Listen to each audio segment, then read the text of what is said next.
Você confere agora notícias que são destaque no Senado Federal. Nesta semana, a CPI da pandemia ouviu o motoboy Ivanildo Gonçalves, que fez saques que totalizaram mais de 4 milhões de reais para a empresa VTClog, que prestava serviços de logística para o Ministério da Saúde. Ele disse que não se lembrava do nome de quem estava sendo creditado os boletos que ele pagava. A CPI deveria ouvir nesta quarta-feira o advogado e empresário Marcos Tolentino, que a comissão suspeita ser sócio oculto da Fibbank. É a empresa que deu garantia de 80,7 milhões à Precisa Medicamentos na negociação para a venda da vacina indiana Covaxin ao Ministério da Saúde. Mas o advogado comunicou à CPI que passou mal e foi internado em São Paulo. Eu quero pedir à Secretaria da Mesa que entre em contato com a direção do Hospital Sírio-Libanês e tenha as informações corretas sobre o mal que o senhor Tolentino teve ontem. Coincidentemente, no dia que é marcado a vinda dele, ele teve um mal-estar. Possível, sim, que seja tudo verdade. Mas também é possível que a gente desconfie desse tipo de comportamento. Por isso, a mesa entrará em contato com o Hospital Sírio-Libanês e eu espero que o hospital possa nos responder imediatamente qual é a situação do quadro e se realmente ele precisa estar internado no hospital. Presidente, porque vai fugir hoje, amanhã, mas vai chegar aqui, vai e vem. Sem o depoimento de Marcos Tolentino, a comissão ouviu o motoboy Ivanildo Gonçalves, que deveria ter sido ouvido nesta terça-feira, mas não compareceu porque uma decisão do Supremo deu a ele o direito de ir ou não à CPI. Mas nesta quarta-feira, ele se ofereceu voluntariamente para falar à comissão. Ivanildo Gonçalves trabalha como motoboy na VTClog, empresa de logística contratada pelo Ministério da Saúde para cuidar da armazenagem e distribuição de medicamentos e vacinas. Ele foi convocado pela CPI depois que um relatório do COAF, Conselho de Controle de Atividades Financeiras, mostrou que ele teria sacado cerca de 4,7 milhões de reais em dinheiro vivo para a empresa nos últimos 2 anos. O motoboy disse que trabalha na VTClog desde 2009, com salário de R$ 1.700.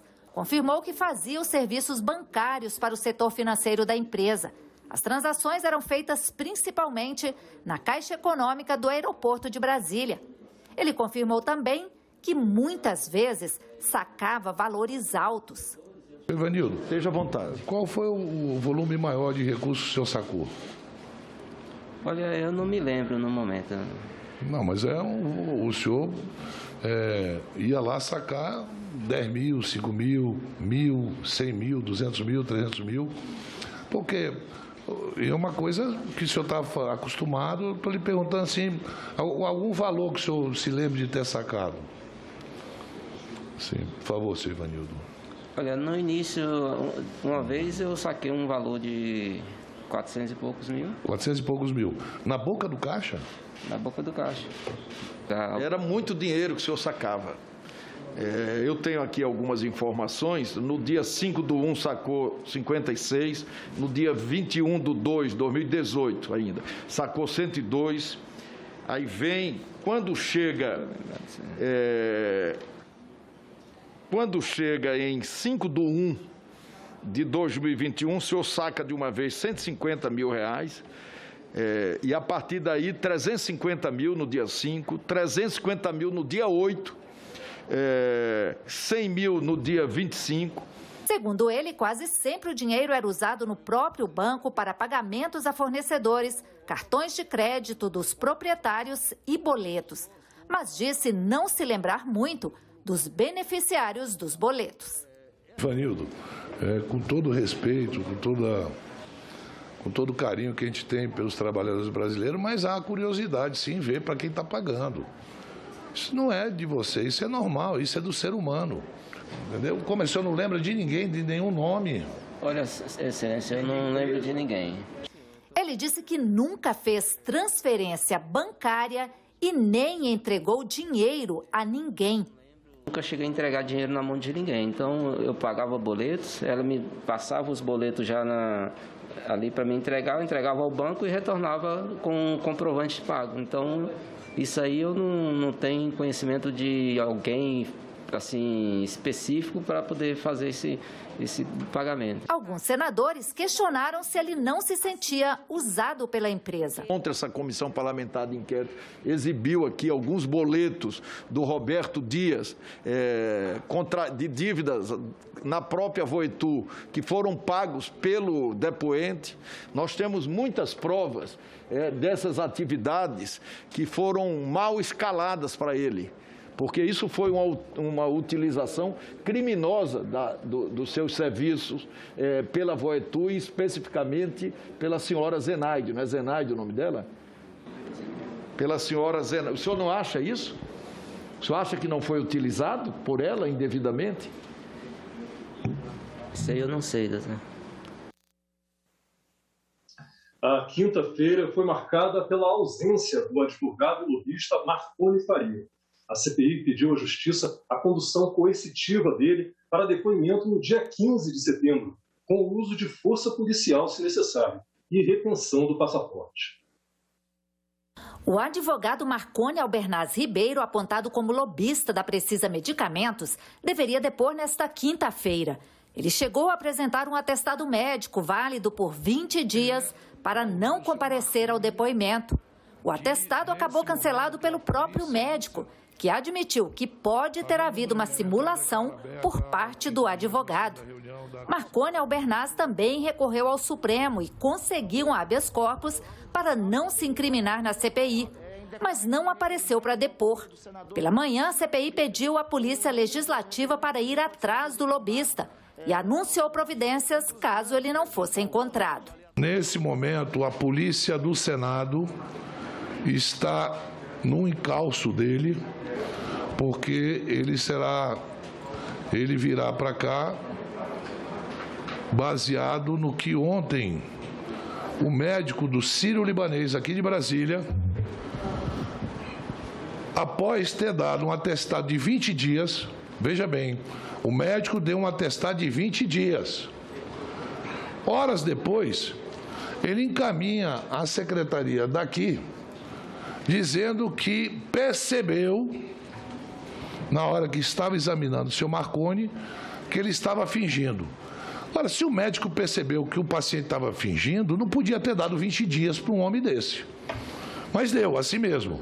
Configurada, senhor presidente, no decorrer do dia de hoje, configurada e confirmado, a ausência, o paradeiro dele estiver dito como não localizado, então eu queria requerer a Vossa Excelência, ad referendo de Vossa Excelência, a direção dessa comissão parlamentar de inquérito, que fosse requisitado à autoridade judicial competente a prisão preventiva do senhor Marconi Albernaz Farias, como consequência desse pedido de prisão preventiva, para evitar que este senhor se evada do território nacional. Complementarmente a isso, a apreensão do seu passaporte e, consequente a isso, a devida comunicação à Interpol. Para a cúpula da CPI, informações que já chegaram à comissão mostram que Marconi Albernaz não teve atuação só para beneficiar a Precisa Medicamentos no contrato com o Ministério da Saúde, mas ele teria uma atuação em várias frentes. O senhor Marconi não é o senhor do lobby da Precisa, ele é o senhor de todos os lobbies. A atuação desse senhor chegou a deixar experientes investigadores da Polícia Federal que acompanham essa comissão parlamentar de inquérito estupefatos. Sintomático o célebre encontro que ocorreu no dia 25 de maio de 2020, na residência do presidente Omar, da senhora Karina Cufa, advogada do presidente Jair Bolsonaro. Neste encontro, o que a própria senhora Karina Cufa já admitiu, que foi um alegre churrasco ocorrido no meio da pandemia, quando nós tínhamos 22 mil mortos, onde estava presente, segundo admitido ao que parece, pela própria senhora Karina Cufa, onde estava presente inclusive o senhor Jair Renan Bolsonaro. Neste encontro foram apresentados os representantes de dois esquemas criminosos. foi apresentado o senhor José Ricardo Santana, que ali representava os interesses do senhor Roberto Ferreira Dias, que é dito neste inquérito de mais de 320 mil páginas, como é dito e conhecido como Bob. Ele tem atuação junto ao Instituto Evandro Chagas, lá no Pará. Ele tem atuação encaminhando currículos de pessoas indicadas por ele ao presidente da República. Ele tem atuação que vai além disso, inclusive destratando membros do Ministério da Saúde que não integravam e participavam da organização criminosa que ele estava empreendendo. O comando da comissão voltou a criticar o fato de que autoridades como a Polícia Federal e o Ministério Público Federal já tinham conhecimento dessas informações desde junho do ano passado. Desde junho, que a Polícia Federal, não falo como instituição, mas setores da Polícia Federal sabem do papel do senhor Marconi Faria. Junto com o senhor Ricardo Santana e junto com o senhor junto com o conhecido Bob, que é o senhor Roberto Ferreira Dias. Peraí, junho e julho de 2020. De 2020. Não é da 2 meses atrás, não. Após uma sessão secreta em que o relator apresentou aos demais senadores áudios de inquéritos sigilosos que chegaram à CPI, a comissão aprovou o requerimento para solicitar a condução coercitiva de Marconi Albernaz e a retenção do passaporte dele por 30 dias. O presidente Omar Aziz também anunciou que a CPI não irá desistir de ouvir o advogado Marcos Tolentino, suposto sócio oculto da FIBBank. Ele também apresentou atestado médico para não comparecer ao depoimento. O Marcos Tolentino, pessoal, só um minutinho. Da mesma forma que utilizou os outros, está utilizando os... Ele é um fraudador. E não vai fraudar uma doença. Veja bem, o Marcos Tolentino é aquele cidadão que é dono de um banco, que não é banco, que tem um capital de 7 bilhões e meio num terreno em São Paulo que não existe. É esse médico, aliás, é esse cidadão que se interna às vésperas de ser ouvido. Senhor presidente. Ele virá para cá, nem que seja de maca. Sem Marconi Faria, na quinta-feira o depoimento ficou sendo de Francisco Araújo, ex-secretário de Saúde do Distrito Federal, que chegou a ser preso em agosto de 2020 na Operação Falso Negativo da Polícia Civil. Essa operação investigou irregularidades em gastos de recursos destinados ao combate à Covid-19. Na CPI, Araújo disse que não conhece Francisco Maximiano, sócio proprietário da Precisa Medicamentos, e negou favorecimento à empresa. O presidente do Senado, Rodrigo Pacheco, se reuniu com governadores quinta-feira na residência oficial da presidência do Senado. Eles trataram de diversos assuntos de interesse dos estados e da União e destacaram a importância do respeito à democracia.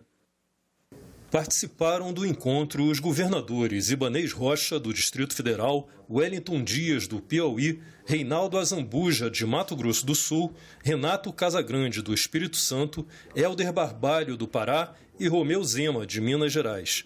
Eles trataram de temas como vacinação e medidas para a retomada da economia. Ao final do encontro, Rodrigo Pacheco ressaltou a importância do diálogo e do respeito à democracia. Esta manifestação dos governadores, sem fulanizar, sem especificar, sem agredir, mas preservando sempre esse conceito importante da nação, que é a preservação do Estado Democrático de Direito, é muito bem recebida pelo Congresso Nacional e é muito importante que todos nós estejamos unidos, respeitando as divergências, na busca de consenso, na busca de convergências, mas com um aspecto que é para todos nós inegociável. Não se negocia a democracia. E é fundamental, e é pilar da democracia o diálogo. Não é possível se interromper o diálogo com nenhum dos poderes, não é possível se interromper o diálogo com nenhuma das instituições e não é possível não ouvir governadores dos estados e do Distrito Federal. O presidente do Senado destacou que é preciso buscar soluções para problemas reais do Brasil, como o alto preço de alimentos, energia e combustíveis. E a despeito de divergências que existam, nós temos problemas para ontem. O nosso inimigo não está entre nós. O nosso inimigo é o preço do feijão, é o preço da gasolina, é o preço da luz elétrica, é o preço dos alimentos, de um modo geral, que tem sacrificado a população. Nós precisamos discutir isso no Brasil e não perdermos tempo com aquilo que não convém. Pacheco comentou também sobre as perspectivas para as manifestações que vêm sendo anunciadas para o Dia da Independência. As manifestações é o que há de mais bonito na democracia, das pessoas poderem ter a liberdade de se manifestar. Isso é próprio da democracia. E é até um contrassenso alguém defender frustração da democracia ou retrocesso se manifestando, porque a manifestação é própria dela, a democracia. Obviamente que pontos de manifestação, de um modo geral, qualquer que seja ela, por qualquer meio que seja, que vise retroceder democracia, que vise não ter eleições ou ter algum tipo de intervenção ou autoritarismo ou totalitarismo, isso tem que ser rechaçado, porque isso não é democrático, isso não é patriótico e, obviamente, que isso tem que ser repelido. Em plenário, os senadores rejeitaram nesta semana a medida provisória que criava o novo programa emergencial de manutenção do emprego e de renda, e era apontada como uma mini-reforma que restringiria direitos trabalhistas. A proposta foi arquivada. A medida provisória garantia o pagamento de uma parte do seguro-desemprego ao trabalhador que teve o contrato suspenso ou o salário e a jornada reduzidos em razão da pandemia de Covid-19. Na Câmara dos Deputados, outros temas foram acrescentados no texto. Entre eles, programas de primeiro emprego e requalificação profissional e mudanças na consolidação das leis do trabalho. Os senadores criticaram a inclusão de outros assuntos na proposta e pediram impugnação das mudanças. O apelo que faço, terminando, presidente, vamos voltar à proposta original, a medida provisória, como aqui chegou no Congresso, vamos tirar esses cerca de 70 jabutis e vamos deixar os 20 artigos e vamos discutir os programas com rapidez, mas com a presença da sociedade, como aqui citei no meu requerimento apresentado a Vossa Excelência. Não confiamos em acordo que devolva para a Câmara dos Deputados. A solução aqui é impugnar com matéria estranha por serem emendas jabutis, entendimento já pacificado pelo Supremo Tribunal Federal na ADI 5127, que proíbe os jabutis. Então é hora de dar um basta nesses jabutis e mandar isso direto para a mesa do presidente da República com o programa original de manutenção de emprego durante a pandemia. O presidente do Senado, Rodrigo Pacheco, negou os pedidos de impugnação. Sem pretender adentrar no mérito das alterações legislativas propostas, esta presidência conclui que, embora não previstas originalmente no texto da medida provisória, os dispositivos impugnados guardam conexão com o seu objeto, devendo ser preservadas no texto do projeto de lei de conversão para análise deste plenário. Isto posto, indefiro os requerimentos de impugnação de matéria estranha, obviamente reservada a prerrogativa de senadores e de senadoras do emendamento, inclusive de emendas supressivas que possam alterar o texto objeto do PLV. A MP foi então submetida à votação. O líder do governo, senador Fernando Bezerra, tentou convencer os parlamentares para que o relatório fosse aprovado. Eu quero dizer em nome da liderança do governo que sou honrado com a atenção e com o respeito de todos os líderes e de todos os membros desta casa. Se essa matéria, se o relatório do senador Confúcio, aprovado aqui nesta casa, não for respeitado pela Câmara dos Deputados, eu me retiro da liderança do governo. Não tenho condições de continuar porque os acordos estão sendo feitos para serem cumpridos. E esta é uma matéria importantíssima. Os programas são programas valiosíssimos. Mas os senadores acabaram rejeitando a proposta. Votaram sim 27 senadores, não 47 senadores, uma abstenção. Rejeitados os pressupostos constitucionais de relevância e urgência e de adequação financeira e orçamentária da medida provisória número 1045 de 2021. Ficam prejudicados o projeto de lei de conversão número 17 de 2021 e as emendas apresentadas. A matéria vai ao arquivo. Já a medida provisória que dispensa a licitação para insumos contra a Covid-19 foi aprovada pelos senadores. A regra vale durante o estado de emergência em saúde e não inclui compras de vacinas. O texto seguiu para a sanção. O texto aprovado pelo plenário do Senado foi o mesmo que veio da Câmara. A medida provisória flexibiliza as regras de compras de bens e insumos e contratações de serviços da administração pública destinados ao enfrentamento da pandemia do coronavírus. Qualquer ente da federação pode fazer pagamentos antecipados, dispensar licitações no caso de pronto atendimento ou reduzir prazos do processo. A medida provisória busca inovar nosso ordenamento jurídico ao estabelecer um regime especial e temporário de licitações e contratos, que simplifica e desburocratiza procedimentos e documentos, bem como permite maiores agilidades, sinergia e cooperação entre os entes federados. Durante a discussão, muitos senadores, com receio do aumento de corrupção, fizeram ponderações sobre a MP. Houve até pedidos de adiamento da votação. Infelizmente, o que verificamos com as facilidades oferecidas durante a pandemia foi o alargamento dos atos de corrupção. O roubo expandiu-se. A Polícia Federal teve muito trabalho. A Polícia Federal prendeu. Nós tivemos alguns governos estaduais, alguns municípios alcançados pela Polícia Federal em razão da corrupção.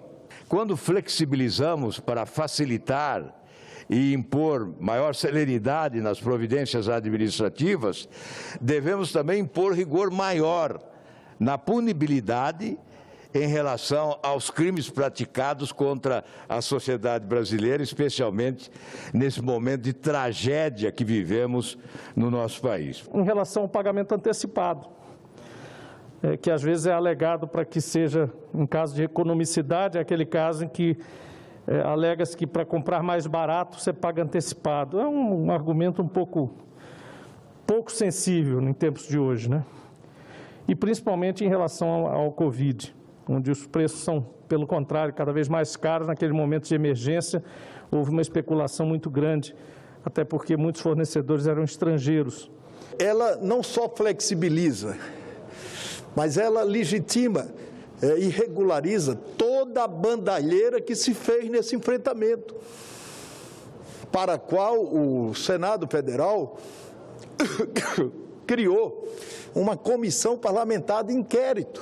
Eu queria pedir para nós votarmos essa medida provisória em uma outra oportunidade.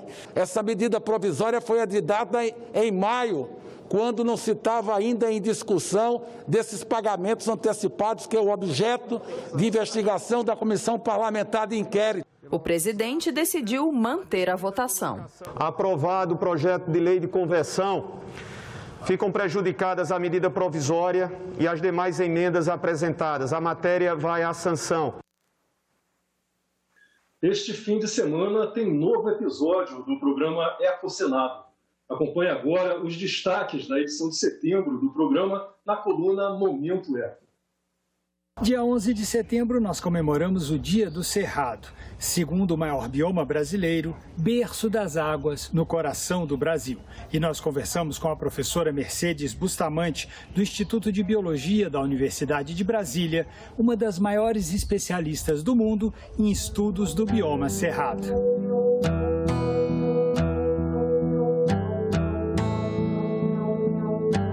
O cerrado, ele entra dentro dessas grandes formações vegetais que globalmente a gente conhece como savanas, né? Que são formações que aparecem onde a gente tem um clima sazonal. Uma estação seca muito marcada.